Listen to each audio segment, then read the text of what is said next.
کتنا اچھا ہوتا، کتنا بہتر ہوتا کہ وزیر اعلیٰ صاحب پہلے اپنے اداروں سے پوچھ لیتے، پھر متاثرین کے دعوے کو مسترد کر دیتے۔ ایک اور بہت بڑا سوال جو بار بار ہوتا رہا کہ فائر فائٹرز کے پاس سیفٹی آلات کیوں نہیں تھے اور وہ شروع میں ہی کیوں پلازا کے اندر داخل نہیں ہو سکے جب آگ کی نوعیت زیادہ نہیں تھی۔ دکانداروں کے سوال کا جو جواب ہے وہ خود چیف آفیسر دے رہے ہیں۔ ناظرین، گل پلازا میں 1200 دکانیں تھیں جو اب جل کر بھسم ہو چکی ہیں، خاکستر ہو گئی۔ اربوں کا سامان کوئلہ ہو چکا ہے، عمارت کے کچھ حصے گر گئے ہیں، باقی انتہائی مخدوش ہے۔ 6 میں سے 4 لاشوں کی شناخت ہو سکی ہے، باقی 2 کا شاید ڈی این اے کے بعد ہی اب پتہ چل سکے گا۔ جو اب تک اطلاعات موصول ہو رہی ہیں اس کے مطابق حکومتی ہیلپ ڈیسک پر 60 افراد کے لاپتہ ہونے کی شکایات درج ہوئی ہیں۔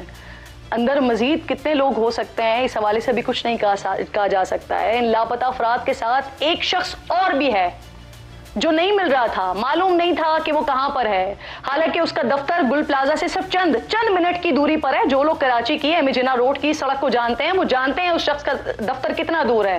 جہاں آگ نے اربوں کا نقصان کر ڈالا، اگر وہ شخص پیدل نکلنا چاہتا تب بھی یہاں پر پہنچ جاتا، اور اگر شہر کے کسی اور کونے میں ہوتا تب بھی 1 سے 2 گھنٹے اس سے زیادہ نہیں لگتے۔ شہر سے باہر بھی ہوتا تو سفر کے لیے 10 گھنٹے بہت زیادہ ہوتے ہیں، لیکن نہ جانے وہ کہاں تھا۔ جب میں آپ کو اس شہر کا درد بیان کر رہی ہوں تو اب سے چند منٹ پہلے وہ لاپتہ شخص یہاں پر نمودار ہوا۔ نام ہے ان کا مرتضی وہاب، جو کراچی کے میئر کے طور پر جانے جاتے ہیں۔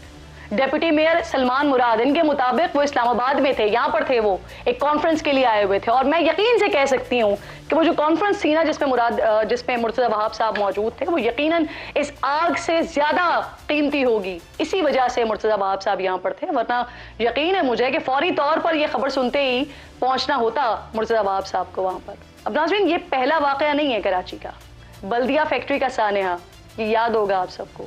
250 سے زائد زندہ جل گئے تھے لوگ، آگ بجھانے میں گھنٹے نہیں بلکہ دن لگ گئے تھے۔ اس کی جو انسانوں کے جلنے کی سمیل ہے نا، وہ آج تک نہیں بھول پائی ہوں۔